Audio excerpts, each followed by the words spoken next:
Hey, it's Liberty, and it's that time again. It is time for my monthly wrap-up. This time it is my June wrap-up and all the books that I want to read in July. I am boiling hot right now. London is having a heat wave, so I'm just gonna try and keep this as concise as possible.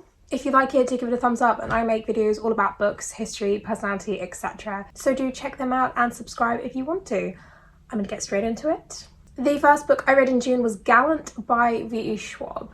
This is a standalone fantasy novel. Storygraph says that it's The Secret Garden meets Crimson Peak, and that's a very accurate description. There's also very strong Stranger Things vibes, especially with the fourth season. I'm not going to go into much more about that. Olivia Pryor is the main character of this novel, and she has grown up in Merrilance, which is a boarding school, and she receives this letter from her uncle inviting her home to Gallant. And when she gets there, no one's expecting her, no one knows anything about a letter, and she receives a very lukewarm welcome from the people who live in the house. Her cousin doesn't want her there at all. The only thing that she has of her family is her mother's journal, and she can sort of see her going mad as she writes it. Olivia can also see ghouls, so that is a very interesting part of the novel. Olivia also figures out she's got this ancestral legacy that she doesn't really know how to handle. This book is very slow paced. It's not very plot driven, it's more character driven. The plot is kind of there. I liked it. I didn't love it. I'm not going to be raving about it and telling everyone that you know, you have to read this, but if you like fantasy and enjoy, you know, slow burn things, have at it, it's great. There's a lot of mystery in this novel and sort of, you know, secrets. And what I really enjoyed is that the house is almost like a character in itself. The House of Gallant, you know, you've got all of these hidden passageways, and it's sort of filled with these memories of Olivia's family and ancestors that she's never met. The imagery is very beautifully painted. The contents of her mother's journal is quite prominent in the story as well. You know, there's text, but also these drawings that you sort of see on the page, and you see it very much as an extract from her diary, and you see where her mother's crossed things out and rewritten stuff, and it's a really lovely book as to hold in your hands. The House of Gallant basically sort of stands at this boundary with a sort of mirror dimension. It's very, like, if you have watched Stranger Things series 4, it's kind of like the Creole house if there was a gate in the back garden. If you haven't watched Stranger Things, I'm sorry, that must have meant nothing to you. Yeah, again, it's very atmospheric. I enjoyed it. I had a good time. Not a favourite, but solid read. It's never going to be Dark Shade of Magic for me. I just love that series so much. The second book that I read in June was All for One, and this is a sort of own voices, gender-bent retelling of The Three Musketeers. Tanya is the main character of this novel, and her father was this very well-known musketeer, but he was forced to give it up when she was born. He has trained her in swordsmanship from a young age, despite the fact that she has this condition where she gets dizzy and then faints. Tanya wants to be a musketeer like her father, you know, she wants to be strong, she wants to be a fighter. When her father is murdered, she sort of follows his last wishes to go to this school in Paris. Turns out, not a finishing school for young ladies. This school is going to be training women to be socialites who can handle themselves in a sword fight. They're working to protect France. There's this, you know, plot to overthrow the monarchy, and there's a lot of intrigue that they are all sort of set to dismantle and to protect the king. There's a love interest as well for Tanya. I was surprised reading the blurb because I assumed that her father would die really early on, but actually you get a bit of time with the two of them and to see their relationship, which was actually really key because her you know, wanting to avenge him, and her really, you know, her connection with her father is a really strong part of her identity, and it informed, you know, her motivations and all her decision making, so it was really good to have that base. When Tanya gets to Paris and, you know, meets the other girls, I was really happy about the fact that there was no sort of conflict within the like there was no one bitch character essentially who was making Tanya's life hell. It was, you know, it was the four of them together.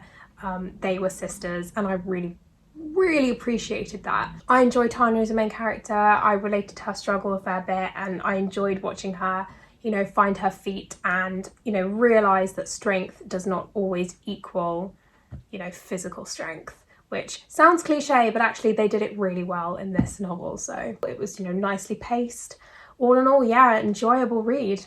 I enjoyed it more than Gallant for sure. Here is where I'm going to have another existential crisis because, again, I only read 2 books in June and I feel like I haven't read a book in ages that has made me go, oh my god, this is amazing, and, you know, has given me a huge book hangover, and, you know, I'm struggling with that a little bit. I think that's the reason May and June have been so slow, is because I pick up another book and it's another meh, and that's massively sort of freaked me out. Because, you know, I miss that feeling of, oh my god, and just immediately wanting to share an amazing book with someone, which is why I started doing this in the first place. So I hope to get that feeling back soon. So I'm going to move on to all the TV and movies that I love this month. And obviously, first of all, it's going to be Stranger Things. I was obsessed with this series. I think, you know, like everyone was. Oh my god. I mean, I literally sobbed. I wept in the final episode of the series. I was watching it on my own, you know, in my bedroom in the dark, pretty much. The acting was insane. I mean, Sadie Sink and Natalia Dyer really sort of stole this series for me. And I knew Kate Bush, my mum loves Kate Bush. And I was really, really happy that Running Up That Hill has sort of become this phenomenon that it has. And it's definitely made me rediscover the song and love the song again. So yeah, all in all, great. Here is my June playlist. It was a weird month for me listening wise, June. Esper's Illusion, big fan. It's gloriously hyperpop.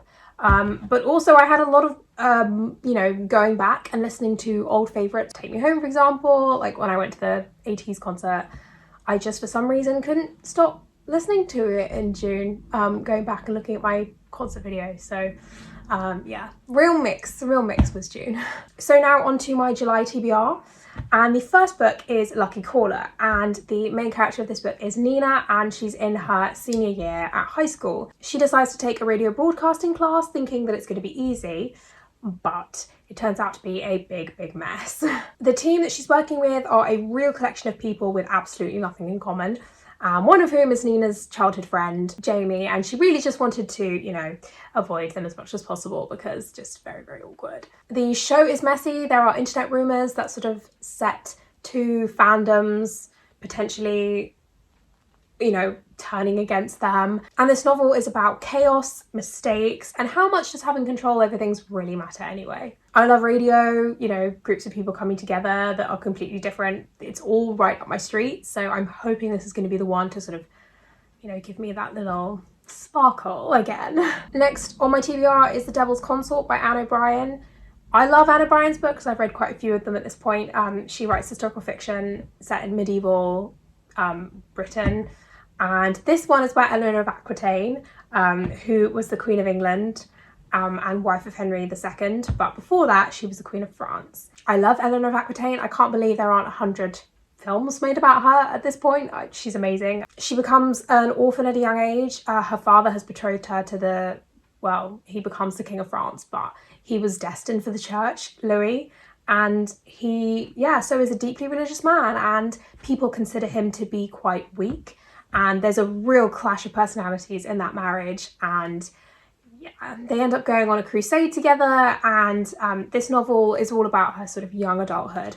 And when she finally meets a man called Henry, who will be Henry II, it sort of massively changes her life. The final book on my July TBR is Gideon the Ninth. Now, this is a highly anticipated read for me because I know people who love this series. To start off, it is a sci-fi fantasy series, and in this solar system there are 9 planets. Each planet has a great house which sort of has its own school of necromancy, which is, you know, black magic, communicating with the dead and spirits and that kind of thing. Emperors rule over these houses, and at the start of this novel, an emperor invites heirs of all these different houses to compete in this sort of series of deadly trials, and the winner will basically be by his side as his right-hand man, as a sort of immortal necromancer. But to succeed, each heir needs a cavalier who will sort of sword fight for them. Gideon was brought up by nuns, and at the start of the novel, she sort of plans to escape her life and afterlife of servitude. She is a swordswoman, and I'm assuming she's going to end up as someone's cavalier in this trial. I'm slightly worried I had to do a little bit of research to sort of understand the premise behind this, but it'll be fine. It's probably because it's so hot and I'm slowly dying, but it's had rave reviews from people that I know, and I think this is going to be just the thing. I'll probably be reading it at the wrong time of year, but when do I ever read things when I'm supposed to read them? Thank you for watching. That was my June wrap up and July TBR. I hope you enjoyed it. Do let me know what was your favourite book that you read in June, because clearly I can do with some recommendations. I am off to go have some ice cream now and try and cool down. If you liked it, do give it a thumbs up, and I make videos all about books, history, personality, etc. So do check those out and subscribe if you would like to. Happy reading.